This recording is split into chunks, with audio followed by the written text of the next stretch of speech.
Okay. We have additional business on the agenda for today.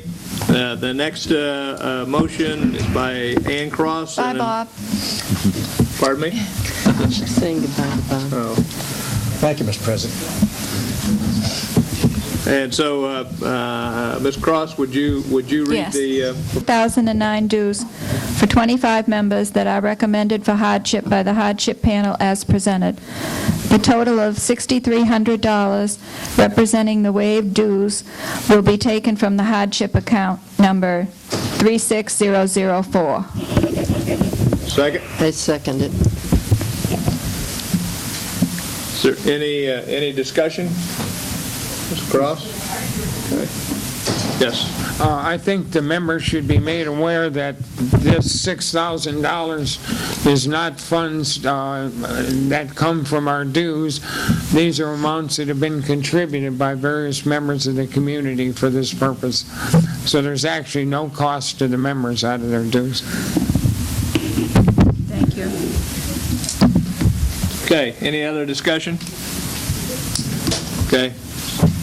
Call for a vote. All in favor? Aye. Anybody opposed? Okay, motion passes. The fourth motion is approve a contract with 5 by Design for a Sunday afternoon series, and that's Mr. Alderman. I move that the board approve a contract in the amount of $8,000 plus lodging not to exceed $1,000 with 5 Design to perform as part of the 2009-10 entertainment series on Sunday, March 14, 2010. This will be expensed from operation account 41321 entertainment. Second? Second. Any discussion by the board directors? Okay. All in favor? Aye. Any opposed? Okay, motion passes. Okay, I think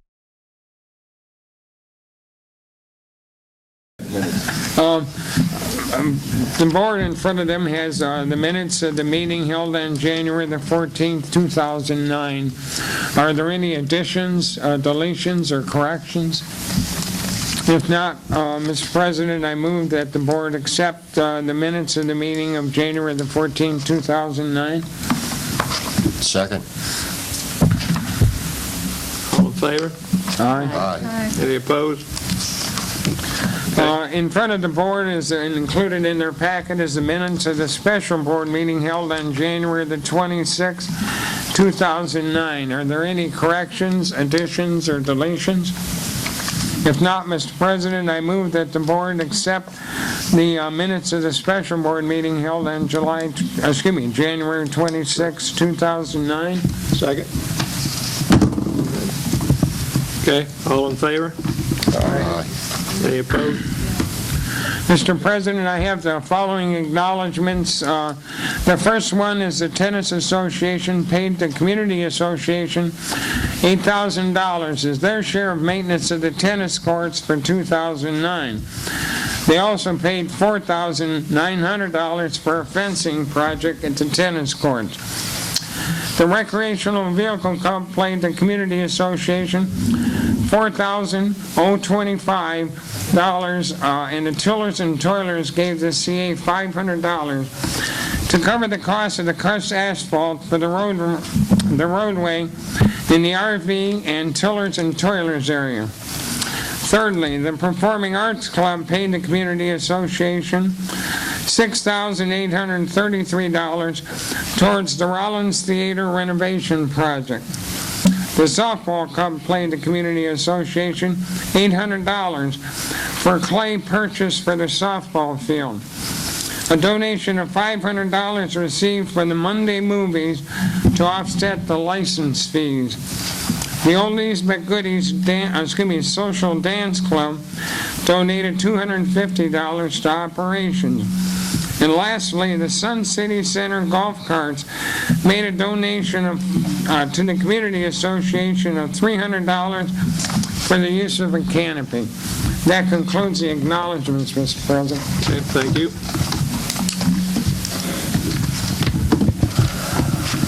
Mr. President, In front of the directors is a certification of the amendments made to Section 6 of the bylaws for the directors. In their eyes, the secretary certified that a proper vote was held to amend the bylaws. All right, thank you very much. Anything else? No. That concludes my report. Okay. My report to the board this day is on the 10th of December, there was a task force established by the board to review the 84 agreement with the intent of examining what could be done to make the North Lakes and Sandpiper golf courses more viable entities. As chairman of this task force, I'm obligated to provide a monthly interim report to the board of directors on the status of this task force. As I relayed to you at the last meeting, we currently have 10 members on the task force. Actually, we started out with 11. One person resigned, and we have replaced him, so we're back to 11 instead of 10. But they've organized into 3 subcommittees. The subcommittees are the one to identify the opportunities to increase play by CA members. It's an internally focused subcommittee, and that is led by Martin Horowitz. The second subcommittee is to investigate options to expand the authorized use of the north and south golf courses from the presently stated, that's presently stated in the 84 agreement, and that's led by Paul Wheat. And the third one is to identify potential benefits the CA might derive from WCI if the golf courses were expanded by changes to the 84 agreement, and that's being led by Cyril Cope. These 3 subcommittees met a number of times and are progressing very well. They will make their time frame to have this completed by the 31st of March, which was the time frame set up by the board. The internal motivator subcommittee has, for increasing play by CA members, determined there's really 2 types of golfers that are involved. There are dedicated golfers who are interested in league play, course conditions, and the pace of play, and infrequent golfers who are concerned about getting suitable tee times, fewer hazards, and flatter greens, and slower play. Now, using that as a frame of reference, the subcommittees identified 22 motivators for increasing play on the north and south courses, and they're in the process of refining those motivators. They've also focused on determining restrictions to play and disincentives for play on the north and south courses. And they've identified 24 conditions that meets those 2 conditions, and they are also refining those. The third task of this subcommittee was in developing options to increase play.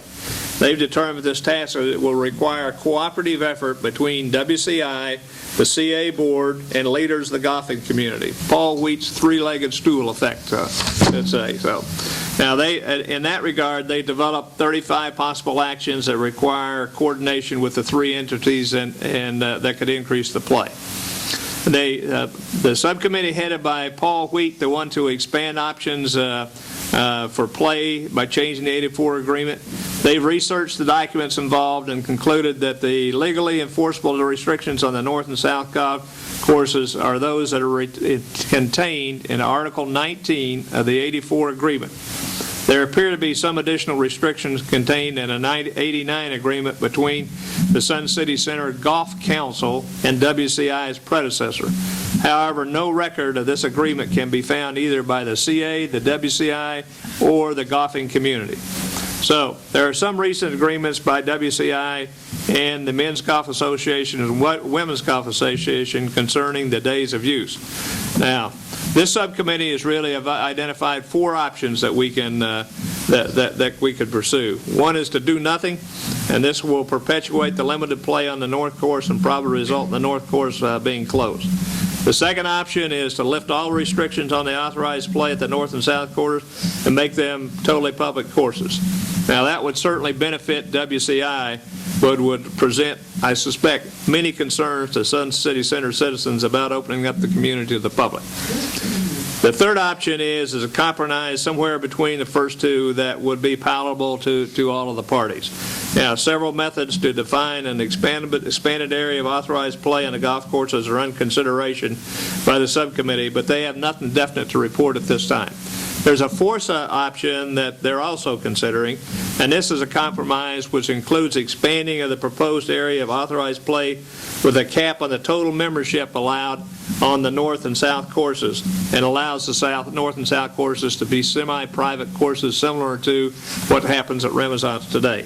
Now, this option requires some additional considerations to further develop the privileges, restrictions, and the conditions on how those might apply to those things, as well as probably developing some requirements for annual reviews of those conditions. Now, the third subcommittee, the one to identify potential benefits that we could obtain from WCI, has met several times. They have identified some potential benefits that could be obtained from WCI, and they are continuing to refine those. Now, in my opinion, these subcommittees made excellent progress in identifying some actions that might be taken to increase play in order to keep the north and south courses as viable golf courses. I think we all agree it's the best interest of Sun City Center to keep those courses open and operating as golf courses. Now, that completes my interim report on the status of the 84 agreement, and I'll make another report at the board meeting in March, 10th or something like that, whenever it is in March, second Wednesday in March.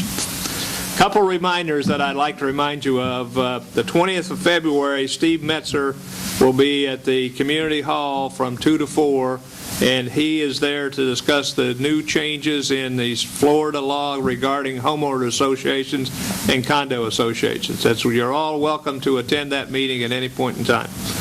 Also, on the 24th of February, there's a coffee and conversation going to be held with the Board of Directors in the Sandpiper Room, and I forget the time, 2 o'clock? I think it's in the afternoon, but maybe it is 1 o'clock. Okay, yeah, maybe it is 1 o'clock. So, okay, that completes my report for today. I think the next business is the treasurer's report. All right, we'll make this fast since you've been here a while. Our audit has just been finished by the accounting firm Dwight Darby, so I will report the year-end figures. Our projected surplus for the year ended 2008, after allowing for dues being offset by part of that surplus, came to approximately $40,000. The total in our capital fund at the end of the year was approximately $536,000. And the total amount of money in the replacement fund came to approximately $857,000. And in the renovation fund, at the end of the year, we had $41,200. Most of the money in the replacement fund is invested in either a money market or a CD with very low yields right now. A good part of the money in the capital fund, that's approximately $280,000, also invested in CDs. Our CDs are all over the United States, I'll tell you this now, but they're all fully insured by the FDIC. Because of the amount of CDs that we purchased until they raised the limit, we were limited to $95,000. We only invested $95,000 per bank to make sure we were covered under insurance. We also have to be careful because the $250,000 insurance expires at the end of this year. So we don't want to get caught. But I do assure you that all of our CDs, no matter where they are fully insured. That's my report, Mr. President. Thank you. The manager's report, community manager's report, Lynn? Thank you. To touch on some of the items going on, the fitness center litigation, we had a very productive meeting with the attorneys. We're awaiting the engineer's report and the remediation protocol for the roof and the remaining windows.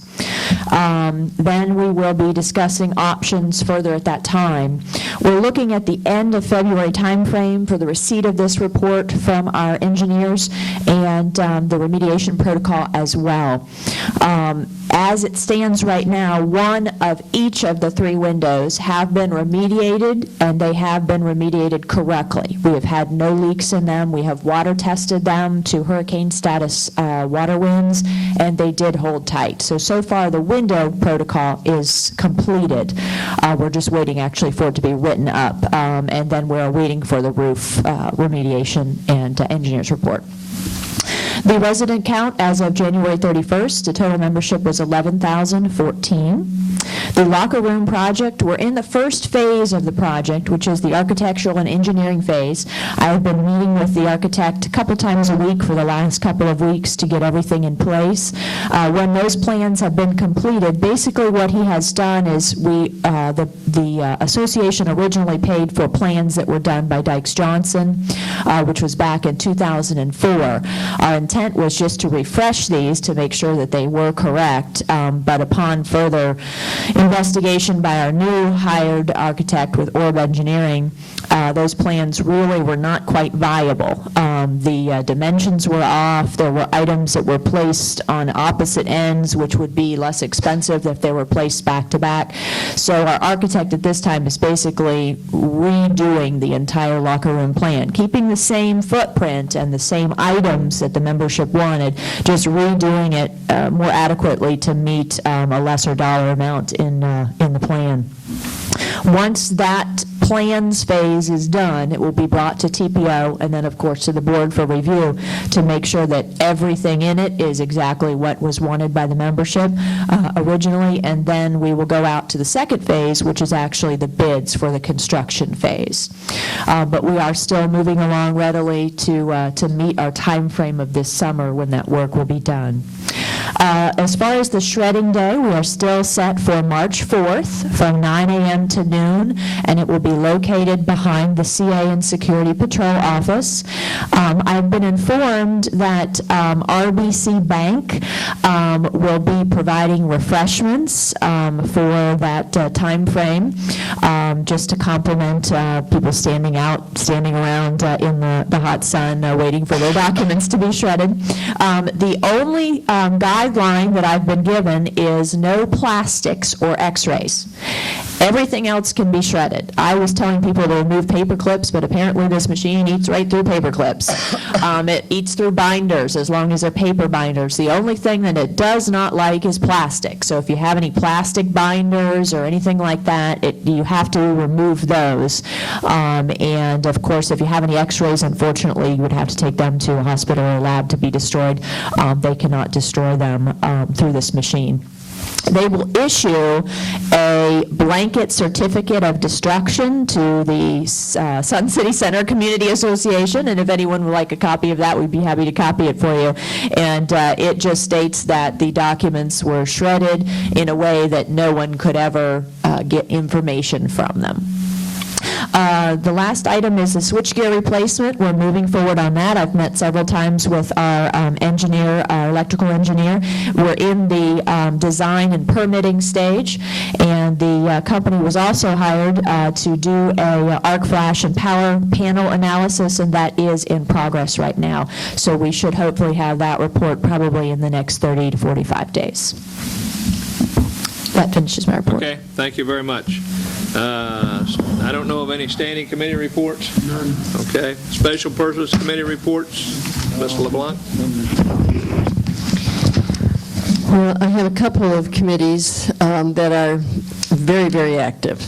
Right now, I will give you that the volunteer committee has given me the figures last night. For Sun City Center, not including Kings Point, but Sun City Center, the total of hours given in last year, 2008, is 361,891.75 hours. And it's incredible. If you divide that by a 40-hour week, think of all the people that the volunteers here in town have taken the the stress off of so many places and given so much. And this is an incomplete total. We know that there are a lot of committees that did not give all of their volunteer hours. Last night on my email was a substantial one that we did not have the totals on. So there will be probably some changes. Now, what are we going to do with it? We're going to, first of all, we have our passwords and everything into the President's Council. We would like some recognition from the White House, and more than just the recognition of the state and the county, although we're going to try for all those. We are trying to get some articles written and produced in magazines such as AARP and other retirement things that will say what a wonderful place Sun City Center is. You can come and you can sit and you can rock in your chair if you want, but if you want to be active, this is certainly the place for you. So that's the end of that one, and I personally want to thank my sister-in-law, Teresa Phillips, who has worked so tirelessly to give me these numbers. It's not fun to live in a house with me. Sometimes you have to get the overflow of what happens. And she has been adding these, and Susan has helped her, and I have a great committee, and they're not done yet. So then we move to Fun Fest, and as you see by the sign that's been put up on the corner, we are going into full gear now with Fun Fest. It is our 10th birthday, and we are going to gear it around those factions, and the clubs have just, we're over, it's going to be bigger than ever. I think we have, Linda told me, I think that we have about 103 Anyhow, this is more than we have ever had in the past for them, and we're going to do something different this year. We're going to start it with a 1-mile walk. We ask people to sign up if they are able to walk for a mile. It's a $10 sign up, and Bruce Anderson is in charge of this, and you can always find him over at the Physical Fitness Center. And the charge for walking will be $10 per person. They hope to raise $1,000 to give to the Lowry Zoo for their Manatee Hospital. It's one of 3 in the United States or in the world that treat manatees that we have probably damaged with our boats and other things. But anyhow, there's lots of new things in store for this one. This is not going to be a rerun of last year's. Every year is different, and this year there will be some games played by all of you coming. It'll just be a wonderful day. So be sure, if you haven't got March 21st marked on your calendars, get it on now, because that is when we have Fun Fest. All right, thank you. Is there any unfinished business? Not that I know of. How about good and welfare? Mr. President? Yes. I'd personally like to thank the members of that golf course task force. I'm sure the issue will arise again. I don't know when, but it'll be addressed again. But the work they've done was very helpful to this director. Okay. Mr. Barnes? Yes. I'm on a search committee, and if there's anyone there who would like to maybe become a chairperson for a committee or run for a director, I'd appreciate the name. Thank you. Okay. Any other director have anything else? Okay. Well, I move that we adjourn this meeting. Anybody? Second. Second that? Ready? Okay. Anybody opposed? Anybody for? Yes. Okay. Okay, now we open this up for audience participations. Joy? Now, I want you to have a microphone and let us know who you are so Carol can get it in the record. So, is that working? Okay. I think so. Yeah, good. Thank you. I'm Joy Gasson. Okay. And I would like to point out that I came to the workshop meeting last Wednesday and asked to be put on the agenda and was told to speak after the adjournment. I want to make sure that these get included in the minutes. Okay. And I want to also note that on the CA's website that the participants' discussion after the adjournment is not appearing there. On the agenda? Not appearing on the agenda? It's not appearing. Okay, okay. They're showing the minutes, but they're not showing the discussion. Oh, okay. So I think I just want to point out that the discussion should be Okay. kept with the minutes, both in the library and wherever the minutes are being published. Okay? My comments today will address, one, your policy on age waivers, and two, your lack of policy regarding where and how far ahead of a special meeting of the CA Board the meeting is advertised. This is prompted by the special meeting of January 26th, which gave an age waiver to renters. You just approved the minutes of that meeting, but you did not read the minutes so that we understood what took place at that meeting. Okay? It's my understanding that the only advertisement of that special meeting was a notice on the bulletin board that went up on a Friday for the meeting that took place on Monday. And there were only 2 members that were not members of the board that attended that meeting. Okay? I'm requesting the policy be made that requires at least 1 week notice of special board meetings, and that the notice must appear in 2 email newsletters on 2 specific websites and on the CA news phone as well as on the bulletin board. You can't expect 11,000 members to read the bulletin board every 2 days. Okay. In regard to age waivers, CA Policy 3.04 states, in the public notice dated August 18, 1999, the Sun City Center Community Association will pursue an enforcement program against any age restriction violation. And in the subsection 8.6 of that, it states, no waivers will be issued for renters under age 55. Okay? So that's a direct, the action that was taking place in that meeting is in direct contradiction to the policy. Okay? These are in your policy, and is what owners in the community have been led to believe is happening.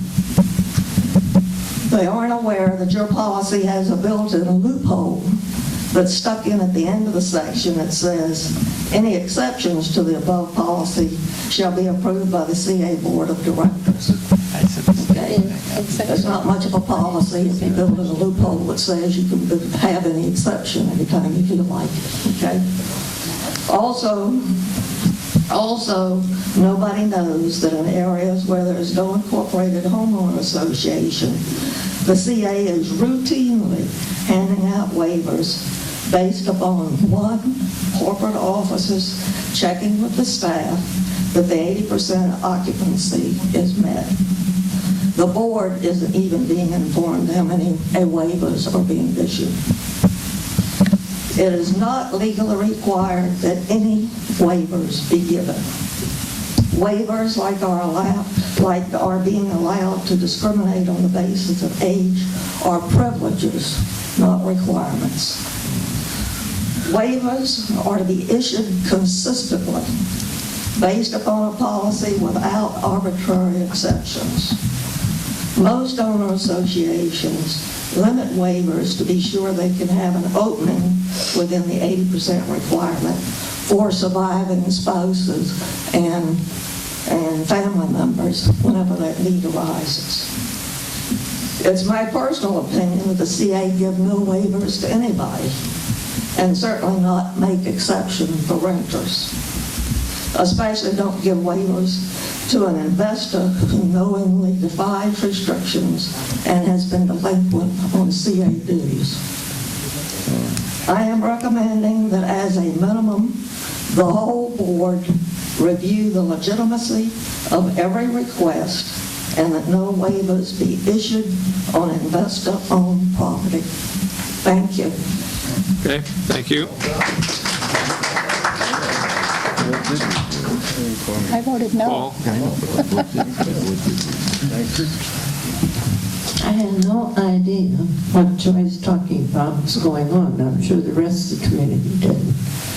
And furthermore, it took us 4 years to get an age-restricted overlay, which I have to check, but I believe it says waivers are to be made by an application to the county.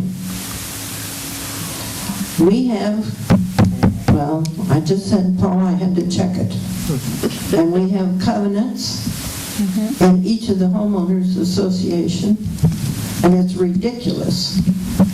We did not have in here, as I understand it, any age on the 80% below 50, because that's the way we were established for the 20%. But my issue that I wanted to mention was, I would like to see a legal opinion that the so-called 84 agreement, which if you read in it, is the settlement and recorded as the settlement of a lawsuit, can be changed by a simple vote.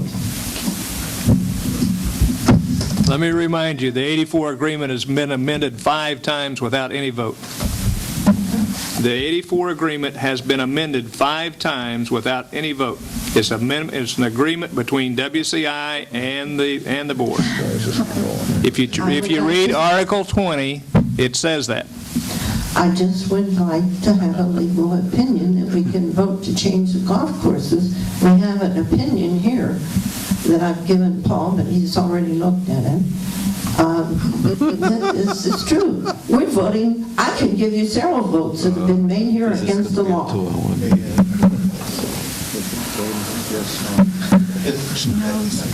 I finally get a chance to talk as a member. I couldn't talk before in parliamentarian. Thank you. Without Janet, what you just showed me, there's no argument with what you're saying. And if you read what our legal advisor in those days, the opinion was that the agreement cannot be unilaterally changed by the developer. It's an agreement between, at that time, the developer and the CA, and that's exactly right. No argument there. As far as policy goes, I would just suggest the board be very careful. One is the board makes policy. The board can make exceptions to policy, and if it's done correctly, that's a normal procedure, and it's a way of life that you're going to have to be very careful before you change.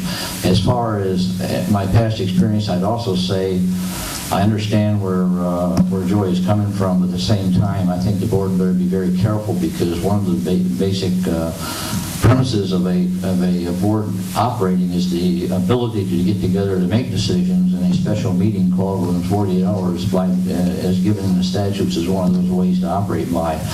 I don't argue that maybe the postings can be made and everything, but I would be very careful before I made that a week or so, because I think you're laying yourself open. What I really wanted to say when we started was there's a community planning meeting at 2 o'clock this afternoon. I know that Ann has gone out and Director Cross has gone out and given that. But what I'd like to say is that a while back, I noticed right off the bat that one of the top things, in fact, it's number 1 on the landscape in the community was the landscaping of our medians in town. And as a private resident now, if I can put it that way, not associated with the board or anything, I have tried to get something going here, and I put an ad in the News of Sun City Center about a town hall meeting that I am personally trying to set up and call to get some information on and see what the interest is on the medians on Pebble Beach. I am not talking about the Renaissance Maintenance Corporation. I'm not talking about 674 at this time. These are all subject situations that have to be dealt with within their own realm. And 674 is one of prime importance, but that will have to wait until other things fall out on it. But I do have a town hall meeting that I'd like to get some input on, and it's in line with what we think we're trying to achieve in the community plan and what the residents are interested in. That's on Thursday night, the 19th of February in the community hall at 7 o'clock. So I would like to just get that word out. But again, this is truly a grassroots effort, and I hope I'm the first root in it, okay? Thank you. All right. Is there anything else, Marilyn? I have a question for Lynn. Does that mean that recycled things may not be put in plastic bags? Well, this isn't recycling that we're doing on, it's shredding. If you bring them in plastic bags, they'll have to be taken out of the bag. I would suggest it'd probably be better if you put them in a box, and then we'll just dispose of the box when everyone's done. I don't think they might. I'm not quite sure. If it's a paper box, a cardboard box, they might just throw the whole thing in there, yes. But if it is brought in a plastic bag, we will have to take it out of the plastic bag to shred it, because we cannot shred any kind of plastic. John Bowker? Thank you, Mr. President. I would like to just relate a very brief anecdote in support of what Joy Gaster said about the age restriction.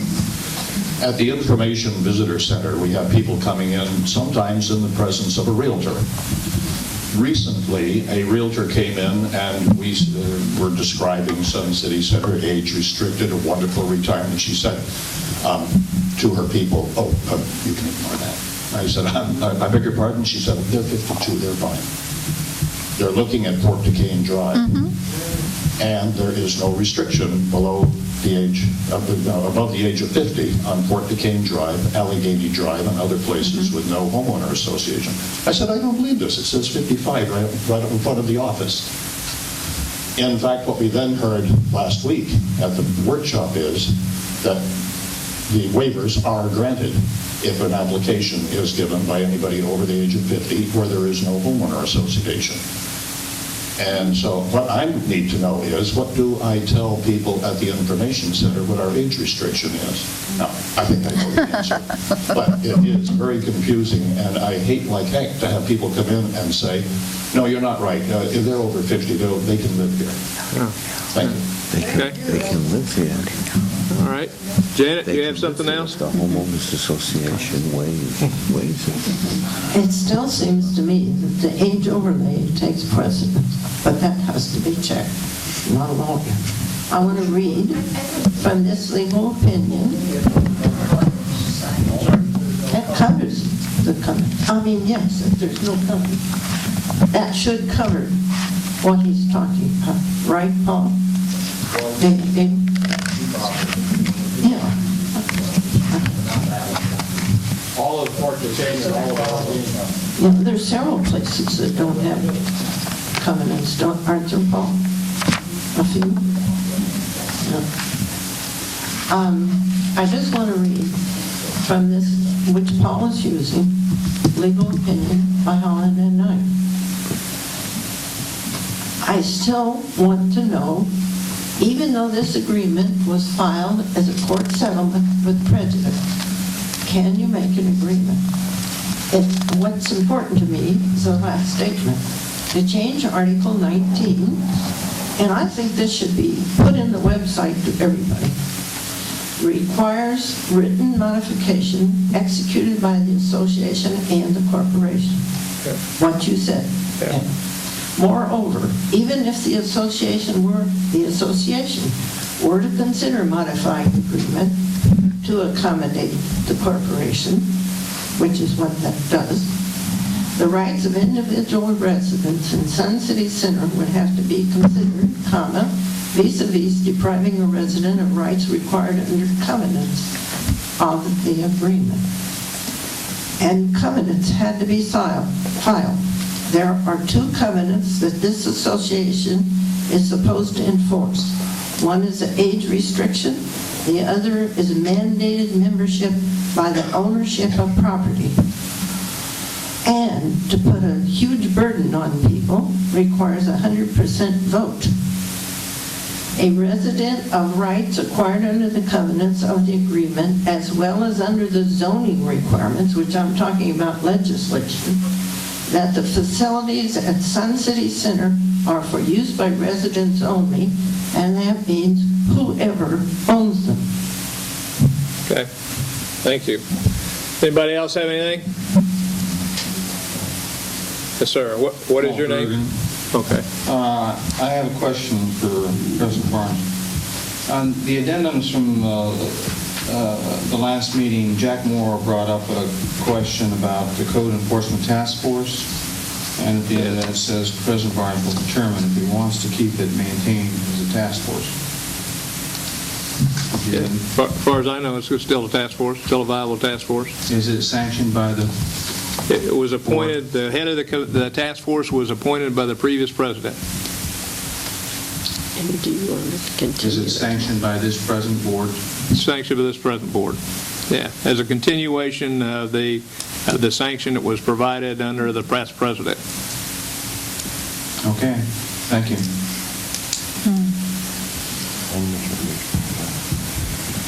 Any other questions or comments? I wouldn't have voted for it. I would like some response to, or some opinion, or some statement from the board members regarding my two recommendations. One, that we have better notice about special meetings, and two, that no waivers be given to investors. Well, we will take them under advisement and consideration. We're not going to make a decision on them here today. The two-day notice complies with Florida state law, and so I don't know. We will consider that. The age restrictions to renters is clearly stated in the policy, and this board took an exception to that policy for a one time. As far as I know, at least in the last month and a half or 2 months, that's the only exception that's been approved. Why was it approved? Pardon me? There was a special dispensation for any reason? It was approved by the board at that special meeting to provide the people that were in that renter's house a waiver, for an age waiver, and it was limited to 1 year. And at the end of that year, we told them that there would be no further exceptions. Can I make a comment, please? I would like people to know that when that motion was made, I didn't go with it. I was the no. But it was a 7-to-1 vote, so. But I just want you to know. Yeah. Okay. I don't know if it's written in there. I recognize that your policy doesn't say anything about where or the length of time I have a special meeting, that the notice has to be given. I also recognize what's in the statute. But we have several newsletters. Ann has one. We've traditionally used John Balkus for 10 years. A 2-day notice stuck up on a Friday afternoon in the atrium, when you have those newsletters available that people are used to getting the information. I really think that you should make a commitment for using those methods of communicating. Oh, I absolutely agree, Joy, that it would be better to put it in John's email and to at least post it on the website and do other things. So I agree with that. I don't have a problem with that. Okay, so any other thing? All right, thank everybody very much for coming today, and I'm sorry it was so long.